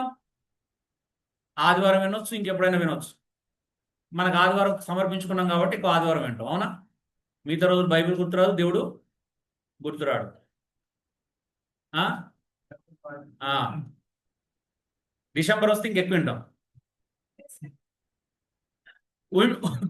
ఎవరిది విన్నావు నువ్వు? మంచి బోధకుంది అయితే వినలే, నాకు తెలిసి. ఎవరు విన్నావు? సెలబ్రిటీ స్పీకర్ చెప్పింది విన్నావు, అవునా? నిజమా కదా? ఎవరిది ఎక్కువ వింటాం మనం? వాళ్ళది వింటాం. సెలబ్రిటీ స్పీకర్ వాళ్ళు ఎక్కడ ఉండాలా? అయితే కుక్కడి పిల్లని ఉండాలా, బెల్లం పిల్లని అయి ఉండాలా, ఆ చిలకలూరుపేట అన్న అయి ఉండాలా, రాజమండ్రి అన్న అయి ఉండాలా, వైజాగ్ ఎక్కడో అయి ఉండాలి. కొన్ని మెయిన్ సెంటర్లు అయితేనే వింటాం, లేకపోతే వినం. నిజమా కదండి? అలాంటి వాళ్ళు వింటాం, ఎందుకంటే మంచి సెంటర్లు అవి, బిజినెస్ సెంటర్లు అనమాట. చెన్నై కూడా ఉందా? మేము చెన్నైలో లేం కాబట్టి చెప్పలేదండి. ఉం? అంటే బిజినెస్ సెంటర్ చూసుకోవాలన్నమాట. ఎక్కడెక్కడ బిజినెస్ సెంటర్లు ఉన్నాయి, ప్రజలు ఎవరు ఎక్కువ తొందరగా మోసం చేస్తారు, ప్రజలు తొందరగా ఎవరు అట్రాక్ట్ చేసుకుంటారు, ప్రజల దగ్గర డబ్బులు ఎవరు తొందరగా లాక్కొని వేల కోట్లు సంపాదించుకుంటారు, వాళ్ళది వింటాం మనం. నిజమా కదండి? నాలాంటి సామాన్యుడు చెప్తే వినబడదు ఫస్ట్. నిజమా కదా? చెవులకు వెంటనే ఏమన్నా అడ్డం వస్తాయేమో. అంటే నిజమే, ప్రాక్టికల్ గా జరుగుతుంది అది. నిజమా? మొన్న ఒక ఆయన హైదరాబాద్లో అంట, ఎల్బీ స్టేడియంలో 1,85,00,000 పెట్టి ఏం చేశారంటే ఏం లేదంటే డ్యాన్సులు ఎగరడాలి, అవునా? వర్షిప్ అంట, పొగలు పెట్టారంట, స్మోక్. దాని టైటిల్ ఏంటిది? ఆరాధన ఏదో పెట్టారు, మొత్తాన్ని మనకు తెలియదు. ఆరాధన కాన్ఫరెన్సా, క్లబ్ వర్షిప్? చూడండి, ఇది పరిస్థితి మనది. అందుకే ఎవరిది విన్నాము అనేది ఇంపార్టెంట్. మంచి బోధకు తింటే ప్రాబ్లం లేదు. ఎవరిది వింటున్నావు నువ్వు? Celebrity speaker. నీకొక నచ్చిన వ్యక్తి ఉంటాడు, అవునా? అందరిలో నీకు నచ్చిన ఒక వ్యక్తి ఉంటాడు. ఆ వ్యక్తిని చూజ్ చేసుకుంటావు నువ్వు ఎప్పుడు వినాలనుకున్నా. నిజమా కాదండి? నాకు తెలిసి మీకు కూడా కొంతమంది ఫేవరెట్ స్పీకర్స్ ఉంటారు, ఉన్నారా లేదా? వాళ్ళే అయితేనే వింటారు, ఇంకెవరిది వినరు. అంటే ఇప్పుడు సత్యం వింటున్నారా, వ్యక్తి నచ్చి వింటున్నారా? వ్యక్తి నచ్చి వింటున్నారు. సత్యం చెప్తున్నాడు అనే కారణం బహుశా ఉండొచ్చు, ఉండకపోవచ్చు. ఆరోది, వై యు హియర్, అసలు ఎందుకు విన్నావు? ఇష్టం కాబట్టి, నాకు పలానా చాలా ఇష్టం నాకు, అవునా? పలానా బెల్లం బిర్యానీ అంటే నాకు చాలా ఇష్టం. పిచ్చి. కుక్కడి బిర్యానీ అంటే పిచ్చి, అంతే కదా? పిచ్చి పీక్కి వెళ్తే ఏమవుతుంది అంటే పర్సన్ వీక్ అవుతాడు అనమాట. అందుకే మీరు వీక్ ఉన్నారు, నాకు తెలుసు. స్పిరిచువల్ గా వెరీ వీక్. పిచ్చి ఉన్న వాళ్ళకు స్పిరిచువల్ గా వీకే ఉంటారు. అంటే మనుషులు అంటే పిచ్చి ఉంటాయి, అభిమానం ఉంటాయి. దేవుడు అంటే పిచ్చి ఉన్నాడు, ఎప్పుడే వీక్ గాడు, అవునా? ఆమె నాకు దేవుడు అంటే పిచ్చోళ్ళని చూసినా వాళ్ళు ఎంత స్ట్రాంగ్ ఉన్నారంటే ఇప్పటివరకు వాళ్ళను ఎవరేమి చేయలేకపోయారు. పౌరులు అంటారు, అవునా? పిచ్చి కదా దేవుడు అంటే, చచ్చిపోయేంత పిచ్చాలి, అవునా? ఎంత స్ట్రాంగ్ ఉన్నారో కదా. చూడండి, ఎందుకు విన్నావు అంటే ఇష్టమైన అంటే నీకు, అంతే. ఇక అప్పుడు ఏం చెప్పినా నమ్ముతావు. నీకు మల్లెపూల కథ చెప్పినా పరలోకం నుంచి చెప్పినట్టే ఉంటుంది, అవునా? పండ్ల కథలు చెప్పినా పరలోకంలో ఖమ్మం మర్చిపోయాను పండ్ల కథలు, అవునా? అంటే ఇప్పుడు ఏమనిపిస్తుంది నీకు? వ్యక్తి నచ్చింది కాబట్టి ఏం చెప్పినా నచ్చుతుంది, అవునా అండి? ఇక్కడ ప్రాబ్లం ఏం తెలుసా? మన అందరికి ఒక సైకలాజికల్ ఫీలింగ్ ఉంటుంది, తెలుసా మీకు? సైకలాజికల్ డిసార్డర్ అన్నది వాస్తవం చెప్పాలని. ఏం డిసార్డర్ తెలుసా? మనిషి నచ్చిండు అనుకోండి, వాళ్ళు ఏం చేసినా నచ్చుతుంది. మనిషి నచ్చకపోతాడు, సత్యవంతుడైనా ఎంత మంచి ప్రేమ కలిగినడైనా మనకు అసలు నచ్చదు, అవునండి? మనకు మనిషి నచ్చితే తప్పు చేసినా నచ్చుతుంది, మనం తిట్టిన మనిషిని అనిపిస్తుంది మనకి, అవునా? మనిషి నచ్చలేదంటే అతను ప్రేమించినా సత్యం చెప్పినా మనకు అస్సలు నచ్చదు. నిజమా కాదా అండి? దీనికి అందరికి ప్రాబ్లం. ఈ ప్రాబ్లం అందరికి ఉందా లేదా చెప్పండి, నిజంగా చెప్పండి. ఉంది కదా? అరే, ఎవడైతే సత్యం కావాలనే ఫీలింగ్ ఉందా, క్రైస్తవునికి ఏముండాలా? చెప్పింది ఎవరనేది కాదు, ఏం చెప్పాడనే దాని మీద శ్రద్ధ ఉండాలి, అవునా? కానీ క్రైస్తవుల దరిద్రం ఏంది అని అంటే చెప్పింది ఎవరని చూస్తున్నారు కదా. చెప్పింది విని ఒకరు సత్యం చెప్తా కానీ తిరుగుబాటు చేస్తారు, అవునా? అందుకే చూడండి, మన మీటింగ్స్ ఎవరైనా పాంప్లెంట్ చూసి స్పీకర్ ఎవరైనా వెళ్తారు, అవునా? నిజమా కదా? మంచి బోధకుడు అంటే వెళ్తారా? వెళ్ళరు. అదే వర్షిప్ మీటింగ్లు పెట్టండి, ఎంతమంది ఉంటారు? వేల మంది ఉంటారు, అవునా? కొంతమంది 3,000 పెట్టి ఫీజులు పెట్టినా కూడా వెళ్తున్నారండి టికెట్ ధర పెట్టి. అవునా? హైదరాబాద్లో ఒక 3,000 అంటే టికెట్ ధర. యూత్ ఏదో పాటల మీటింగ్ ఏం లేదు. నిజం జోక్ గారు. నా కచేరి ఉన్నాడు కదా ఒక ఆయన లావు పిల్లోడు, అప్పుడు వన్నెస్ లని అవి చేస్తా ఉంటాడు.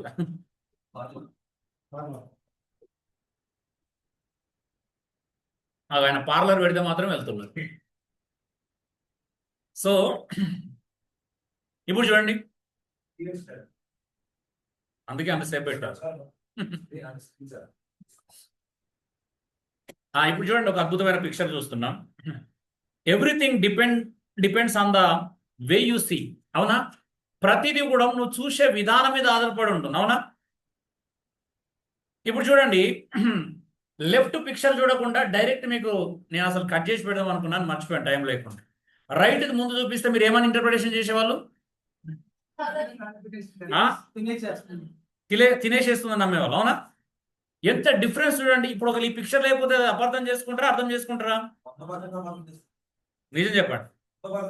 అంటే ఎప్పుడైనా కానీ రైట్ తెలియకపోతే రాంగ్ అనేది ఎప్పటికీ రాంగ్ ఉండిపోతుంది మన మైండ్లో. అవునా అండి? ఈరోజు క్రైస్తవులు ఉన్నటువంటి అతిపెద్ద సమస్య ఇదండి. ఇప్పటి వరకు మనకు లేఖనాలను ఎవరు రైట్గా చూపించలేదు. అవునా? ఉన్నట్టుగా చూపించలే. అందరు అబద్ధమే చూపించుకుంటూ వచ్చారు, మనం అబద్ధాన్నే నమ్ముకుంటూ వచ్చాం. మన దృష్టిలో చర్చ అంటే అబద్ధమే. అవునా? మన చర్చ మీద అవగాహన లేదు. అవునా? మనం చేసే ఆరాధనలో ప్రాబ్లమే. మనం చేసేటువంటి మీకు నోట్స్లో ఉన్నాయండి ఫిగర్స్, కంగారు పడవద్దు ఎవరు. చూసుకోండి, కావాలంటే బ్యాక్ సైడ్ పేజెస్ ప్రింటింగ్ ఇచ్చాను నేను, వాటికి ఎక్కువ ఖర్చు అయింది.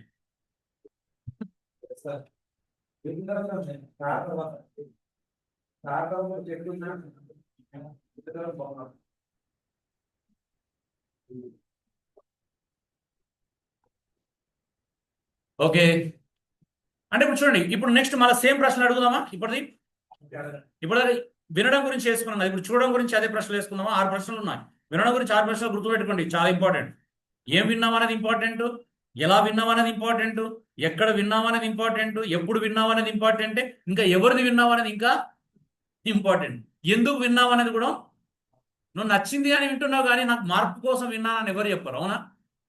ఆయన చెప్తే నా జీవితంలో మార్పు వస్తుందండి అందుకే నేను వింటున్నానని చెప్పగలుగుతారు ఎవరైనా? రేర్. అవునా? ఆయన వింటే నేను మారుతున్నాను, ఒకప్పుడు కోపం ఉండేది, ఆయన వినగానే కోపము తగ్గింది అని ఎంతమంది చెప్తారండి? అలా చెప్పలేరు. అవునా? చూడండి, everything depends on the way you see. నువ్వు ఎలా చూస్తున్నావు అన్న దాని మీద డిపెండ్ అయి ఉంటుంది, ఆధారపడి ఉంటుంది. ఎలా చూస్తున్నావు?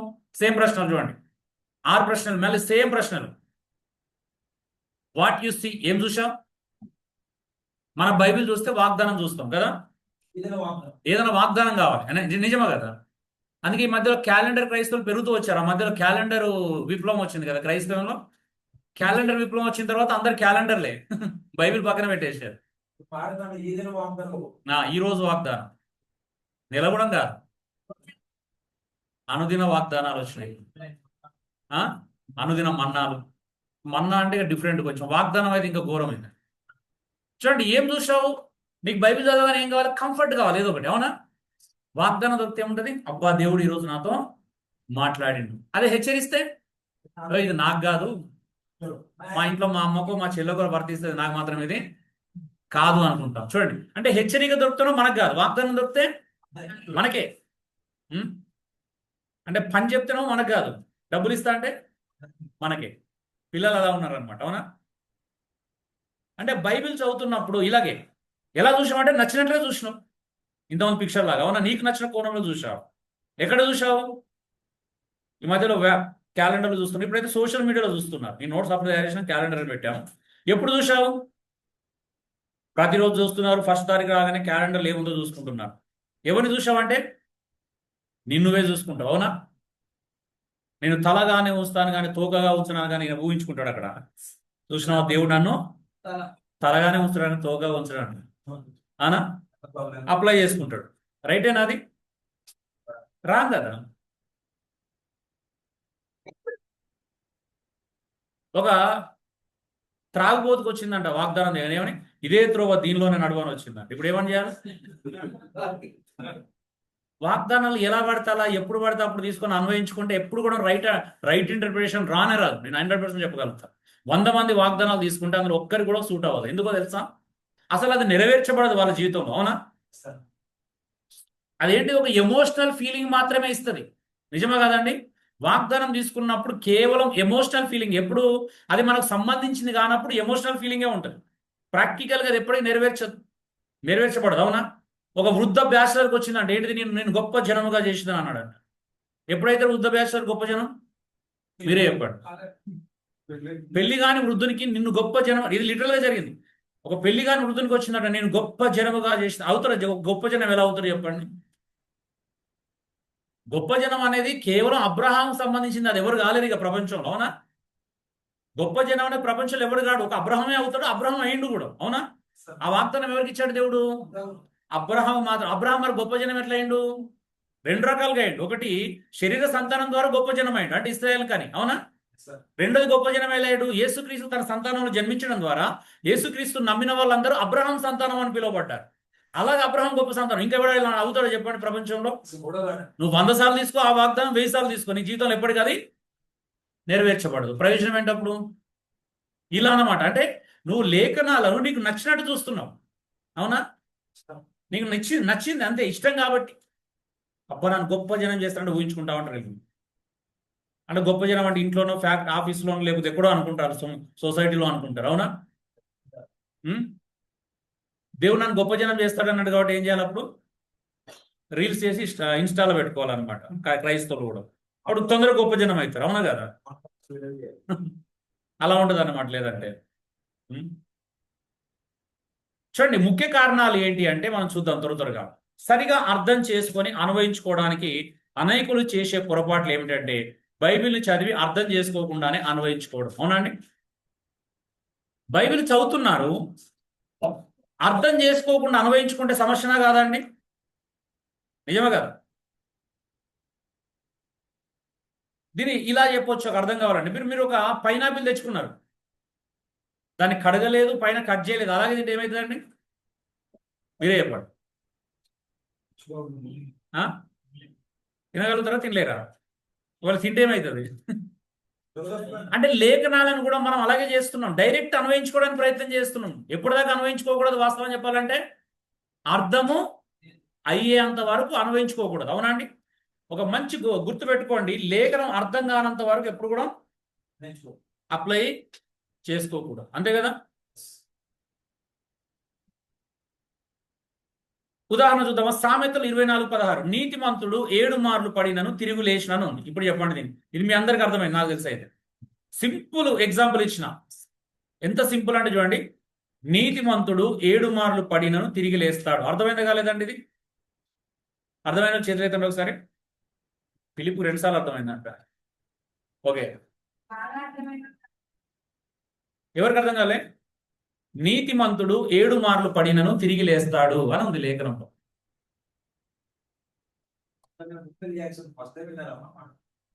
అర్థమైందా లేదా? బ్లెస్ అర్థమైందా? శ్రీలక్ష్మి, అమ్ములు, తేజు, బిందు, పింకీ, అందరూ, చిన్ని, జెస్సిక, సాత్విక, శ్రేష్ఠ, కీర్తన, ఇటు ఉన్న వాళ్ళందరూ మాట్లాడాలా. ఇటు ఎవరు ఉన్నారు? అనన్య, అర్థమైందా? మైటి, నీకు అర్థమైందా? ఆది, దీక్షిత్, జాన్సన్, శామ్, మునప్ప, శేఖర్కి అర్థమైంది, బాగా తింటున్నాడు. శేఖర్ చెప్పు. నీతిమంతుడు 7 మార్ల పడ్డను తిరిగి లేస్తాడు. చూడండి ఎంత మంచి మాట. నీతిమంతుడు అర్థం కాకపోవడానికి నీతిమంతుడు పదం అర్థమైందా లేదా? 7 మార్లు, 7 టైమ్స్. అర్థమైందా లేదా?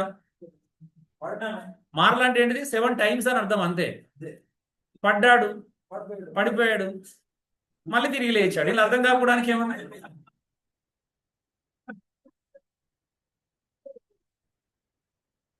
ఇప్పుడు చెప్పండి, నీతిమంతుడు 7 మార్లు పడినా తిరిగి లేస్తాడంట. ఇదే పడు 7 సార్లు పడ్డాడు, అంతే. కానీ 7 సార్లు ఏమయ్యాడు? తిరిగి లేచాడు. అర్థమైందా కాలేదు చెప్పండి ఇప్పుడు. జాన్ బ్రదర్ మీరు చెప్పండి. పాస్టర్ గారు స్పందించాలి ముందు. మంచి సేవకులు ఉన్నారు ఇందులో. పడి పాపంలో నిలిచిపోలేదు. పడి పాపంలో నిలిచి ఉండలేడు. ఓకే, బ్రదర్ యొక్క అర్థం అది. మీరు చెప్పండి బ్రదర్, అర్థమైంది మీకు? అంతేనా? కాపీ కాపీ పేస్టా? Control C control Piya?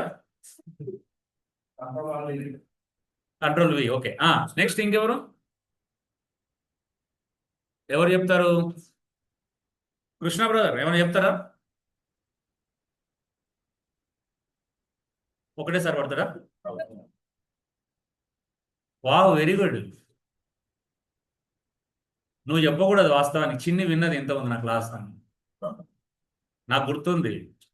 సుచిత్రాలో ఎర్మాటిక్ seminar చిన్ని అటెండ్ అయింది. ఏముందో అదే చెప్పండి, లేదు చెప్పచ్చు. అందుకే విన్నవాళ్ళని చెప్పొద్దని చెప్పిన నేను. వీళ్ళ మీద ఏం కనపడుతుంది దాంట్లో చెప్పండి. త్వరగా చెప్తే బ్రేక్ తీసుకుందాం, మీకోసం వెయిటింగ్. పెద్దవాళ్ళకి నో బ్రేక్. సరే, ఓ పని చేద్దాం. కృంగిపోడా? పడడం అంటే కృంగిపోడా అన్నదమా? నాకు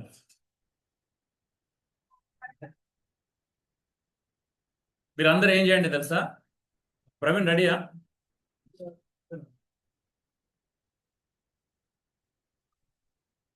ఆన్లైన్లో ఉన్న వాళ్ళు స్పందిస్తున్నారు ఏమన్నా?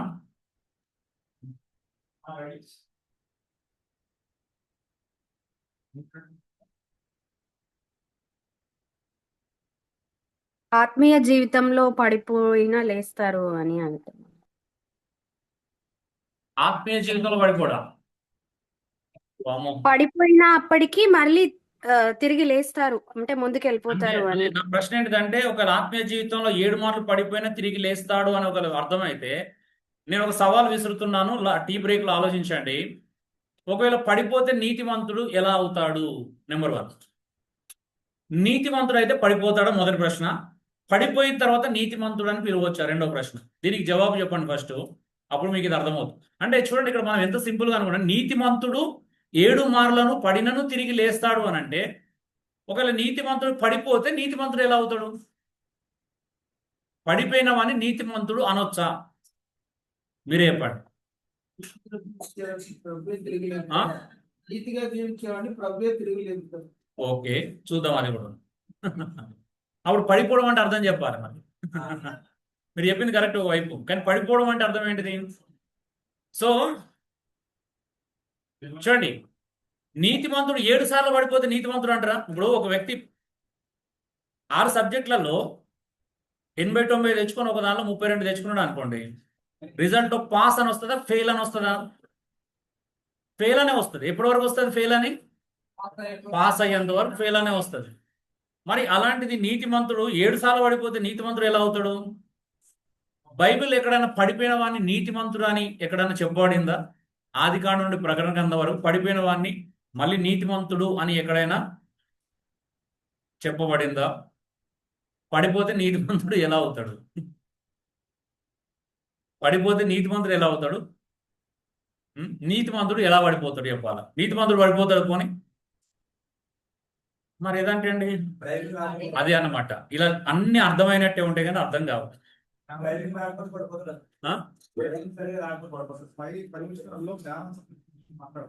ఓకే, ఎందుకు అని తెలుసుకోవడాన్ని ఇండక్టివ్ స్టడీ మెథడ్ అంటారు. దాన్నే హెర్మెటిక్స్ అని అంటారు. మనకు తెలుస్తేనే తెలుస్తుంది. హెర్మెటిక్స్ అర్థమైతే అప్పుడు ఎందుకు పడ్డాడని రాయబడింది అర్థమవుతుంది.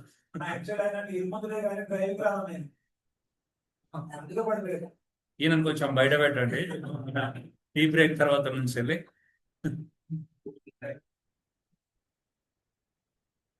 ఓకే, చిన్న మాట ప్రార్థన చేసుకుందాం.